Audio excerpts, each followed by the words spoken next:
한의과에도 피부과가 있어요. 실제로 피부를 보는 교수님도 계시고 그 수업도 있어요. 그런데 이제 한의학에서 피부를 바라보는 관점의 차이는 피부도 우리 몸의 일부다, 이런 것의 차이가 있죠. 그러니까 피부라고 해서 피부만 보는 게 아니라 이 피부의 문제가 왜 일어났을까, 이것을 한번 살펴보게 됩니다. 가장 갑자기 생기는 피부의 문제는 대부분 접촉한 경우입니다. 여기서 접촉이라는 것은 외부의 물질도 접촉이지만 뭔가를 먹는 것도 접촉이에요. 외부의 것이 들어와서 나와 접촉했을 때 피부에서의 어떤 과민 반응이 생기는 거, 가끔 뭐 식중독이라던가 알러지, 그리고 접촉성 피부염, 우리가 풀독이 오르는 거, 이런 것들이겠죠. 음식 잘못 먹었는데 갑자기 확 피부에 문제가 생긴다던가 이런 경우겠죠. 그 급성적인 접촉의 문제들, 이걸 보고요. 두 번째로 한약에서 피부의 문제를 다룰 때 중시하는 건 그 사람이 가지고 있는 어떤 체질적 패턴, 기질적인 특징입니다.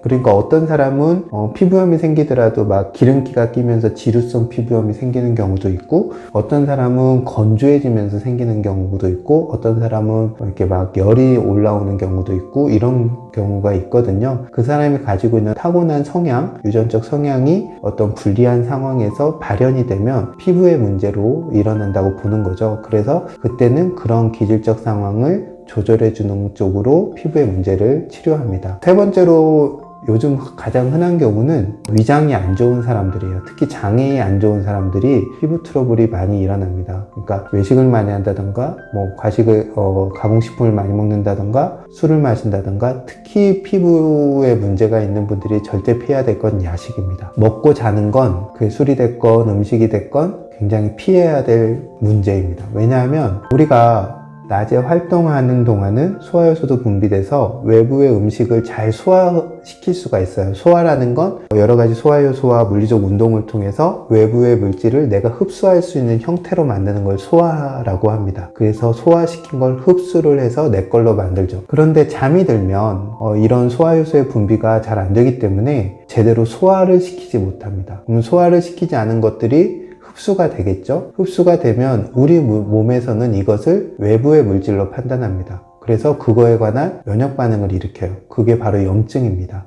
그러니까 많은 피부 트러블이 염증의 상태로 일으키는데, 밤에 먹고 잔다면 거의 불난집에 기름을 끼얹는 격이라고 할 수가 있습니다. 마지막으로 이제 또 피부의 문제를 볼 때 살피는 것은 바로 한약에서 이제 간의 영역인데요. 우리의 해독 기능들을 봅니다. 우리 몸이 제대로 해독을 하지 못하면, 그게 에너지가 부족해서 해독을 못하건, 아니면 먹는 음식물의 특징이건 스트레스건 이런 것들에 의해서 해독 시스템이 제대로 돌아가지 못하면 독소들이 다 처리가 되지 않게 되고, 이런 것들이 피부에 어떤 트러블을 일으키게 됩니다. 이런 방식으로 피부도 우리 몸의 일부라는 관점으로 1차적으로 접근을 하고, 피부에 문제가 생긴 원인이 뭘까, 이유가 뭘까를 살펴서 그것들을 통해서 접근을 합니다. 이게 이제 전통적으로 한의학적인 치료 방법이고요. 요즘 뭐 젊은 한의사 선생님들은 근데 일반 피부 관리 샵처럼 얼굴 막 피부 자체에도 집중을 해서 주름도 펴고 피부에 영양도 공급하고 이런 방법도 쓰고 있습니다. 이건 뭐 시대적 요구에 의한 거고, 앞서